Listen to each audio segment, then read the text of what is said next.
Green কার্ডের জন্য apply করছি 2 বছর হলো, এই ডিসেম্বর 15 তারিখে 2 বছর হবে।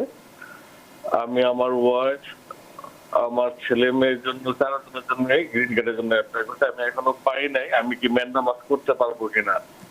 ম্যান্ডামাস যদি করি এক ফর্মে কি আমরা চারজনের নামে করতে পারবো কিনা? যাদের ভিসা নাম্বার এখনো বাংলাদেশে অ্যাভেলেবল হয় নাই, তাদের জন্য কোনোভাবেই আমরা কিন্তু ওই যে এক্সপায়ার করার সুযোগ না। যদি কেউ বলে ভুল বলবে, যদি কেউ বলে আপনার মিথ্যা প্রতারিত হবে। এমন কোন লয়ারের কাছে তারা গেছে, লয়ার বলছে কি যে আমার কাছে 10,000 টাকা 5,000 টাকা আমি করে দেবো, দ্যাট মিনস তাকে এটা ডুবানোর জন্য করা হচ্ছে, তার টাকাটাই প্রয়োজন।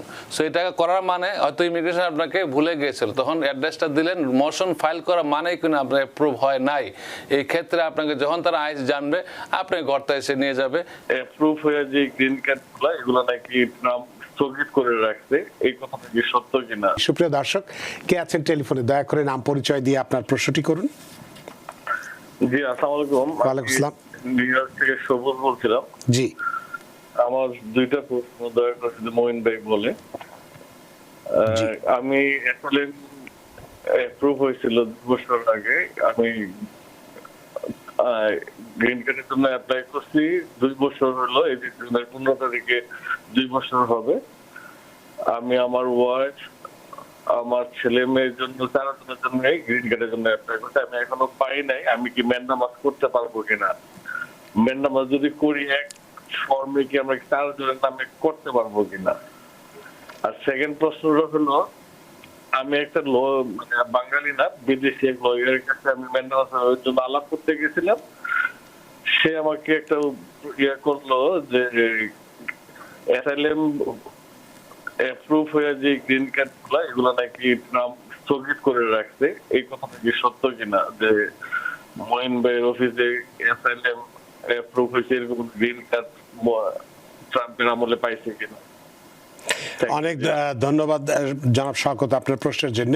অ্যাটর্নি মঈন চৌধুরী। ধন্যবাদ। যেহেতু আপনার একজন অ্যাটর্নির মাধ্যমে গ্রিন কার্ড পেয়েছেন, আরো এটার সাথে কনসাল্ট করতেছেন, আমি ইন পাবলিক যে কথাগুলো বলতে পারি, যেটা ল সেটাই বলবো। অনেকের ট্রাম্প প্রশাসন আসার পরে অনেক যে ডকুমেন্টগুলো, অ্যাসাইলামে অনেকেই ডকুমেন্টগুলো হয়তো সঠিকভাবে প্রডিউস করা হয় নাই, অথবা ডকুমেন্টগুলো বাস্তবের সাথে মিল নাই। তারা এগুলা পরীক্ষা নিরীক্ষা করছে, এটা সত্য। যদি আপনার পরীক্ষা নিরীক্ষা সঠিক থাকে, তখন তাদেরকে গ্রিন কার্ড ইস্যু করা হবে। এবং ম্যান্ডামাস রিটটা অনেকেই বলে, আবার অনেকে না বুঝেও বলে। ম্যান্ডামাস হচ্ছে আপনি সরকারকে বাধ্য করার জন্য। সব ক্ষেত্রে ম্যান্ডামাস হয় না। আমরা একটা ওয়ার্ড যখন টিভিতে শুনি, কোনো একজন বলে গেলে ম্যান্ডামাস, মনে করে সবারটাই ম্যান্ডামাস।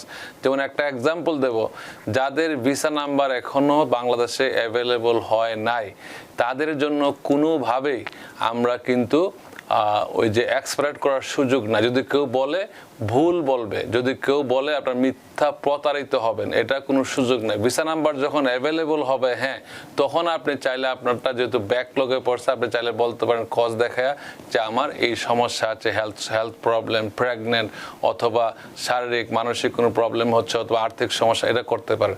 কিন্তু এখানে এইটার ক্ষেত্রে আমাদের কাছে অনেকে বলবো ভাই ম্যান্ডামাস করে আমারটা আগায় দেন। সো এটা ধারণাই নাই যে কার সাথে কথা বলছে এবং কি বুঝছে। ম্যান্ডামাস শব্দটা রিট হচ্ছে 5 প্রকার, এর মধ্যে ম্যান্ডামাস হচ্ছে একটা। আমরা যেটা শুনি এটা এমন লাফাই। আরেকটা কথা এখন বলতে হবে আমাকে, অনেকের কেস 4-5 বার অথবা একবার, যে সবগুলা কেসগুলা যে ডিপোর্টেড হয়ে গেছেন 10 বছর আগে, 20 বছর আগে, তারা হয়তো 2-1 বার কোয়ালিফাইড পিটিশন, যে আপনার ছেলে মেয়ে সিটিজেন অথবা ওয়াইফ সিটিজেন অথবা I-130 অ্যাপ্রুভ করা, তারা অনেক সময় কেস করে রিজেক্ট হয়েছে।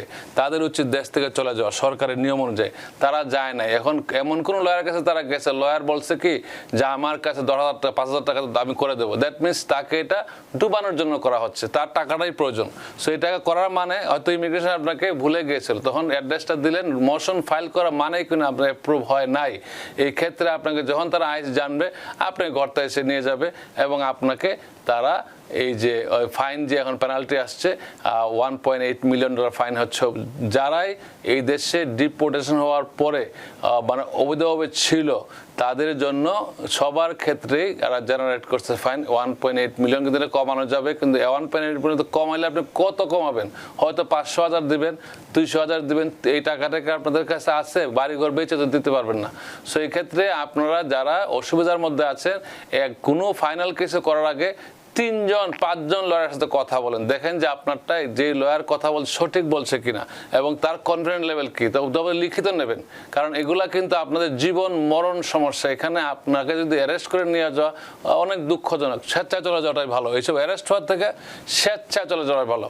আর একটা কথা আপনাকে কথা বলছিলাম, অনেকে এখন অ্যারেস্ট হচ্ছে, আমাদের কাছে কল আসছে অন্যান্য লয়ারের কেস, স্যার আমাকে ভাইকে অ্যারেস্ট করে নিয়ে গেছে, কি করতে পারি? বিভিন্ন কারণে অ্যারেস্ট হয়েছে, তার লয়ার এখন ফোনই ধরেন, লয়ার তার নাম্বার ব্লক করে রাখছে, নাম বলবো না কোন লয়ারের থেকে কিছু, কিন্তু এগুলো আপনাদের পরিচিত লয়ারের মধ্যেই। আপনারা যাদের যখন লয়ার ধরবেন লয়ারের সাথে সেল ফোনটা রাখবেন, যেই সব ক্ষেত্রে তারা যেন আপনাকে অ্যাটলিস্ট ট্যাক্সের জন্য সান্ত্বনা পান এবং সেজন্য আপনার কাজটা করে।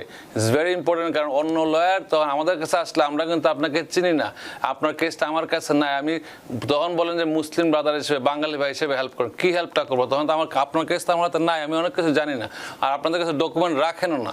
এবং অনেকে মনে করেন যে সাদা লয়ার বা অমুক লয়ার, বিজি হলে বেশি বিজি হলে আরেক সমস্যা। সো আপনারা আপনাদের রাইটসটা অধিকারটা জানুন, কিন্তু সবাইকে বলি অন্যায় কোনো কাজ করবেন না। একটা অন্যায় কাজ করলে অন্যদিকে আপনার ইমিগ্রেশনের দিকে ধাবিত হবে। এবং আপনারা যখন যে ঠিকানায় থাকেন ওই ঠিকানাটা সরকারকে জানাবেন। আমি আমার ফেসবুক রিলেও বলছি, অনেকবার বলছি যে আপনারা কোনো সময় যদি ঠিকানা পরিবর্তন করেন, you must let the immigration within 5 to 10 business days. যখন জানবেন তখনই জানাবেন, তখন আপনার জানতে কেসটা মুভ হইতে পারে হোক, কিন্তু আপনি চিন্তা ভাবনা করে অ্যাড্রেস চেঞ্জ করেন। কিন্তু কোর্টে যখন কেস থাকে তখন কিন্তু আপনি মোশন করতে হবে অ্যাড্রেস চেঞ্জ করার জন্য, ওই জায়গায় কেস নিচ্ছেন, অথবা আপনার মর্জি। তো এটা তো ওনার একটা প্রশ্নের উত্তর দিলেন আপনি, আর উনি আরেকটা প্রশ্ন করেছিলেন যে গ্রিন কার্ড কি স্থগিত আছে কিনা, মানে ইস্যু হচ্ছে কিনা, বন্ধ আছে কিনা। আমি বলছি এটা রিভিউর মধ্যে আছে, আপনি করার কিছু না, অপেক্ষা করতে হবে। আপনি যদি ডকুমেন্ট সঠিক থাকে আপনি অবশ্যই গ্রিন কার্ড পাবেন, যদি সঠিক না থাকে আপনি ইনভেস্টিগেশনের মধ্যে থাকতে পারেন। তার মানে ওনার যে প্রশ্ন ছিল যে গ্রিন কার্ড কি বন্ধ, মানে ইস্যু করা স্থগিত কিনা, সেটা নেই, গ্রিন কার্ড ইস্যু হচ্ছে। ইস্যু হচ্ছে, কিন্তু অ্যাসাইলামের যারা আছে তাদের ডকুমেন্ট রিভিউ করছে। আচ্ছা, রিভিউ করার পরে দিচ্ছে, কিন্তু দিচ্ছে, কিন্তু রিভিউ করার পরে যদি সন্দেহ থাকে তারা অপেক্ষা করতে হবে। নিউ ইয়র্ক থেকে সম্প্রচারিত TVN 24 টেলিভিশন বিশ্বজুড়ে বাঙালির কণ্ঠস্বর।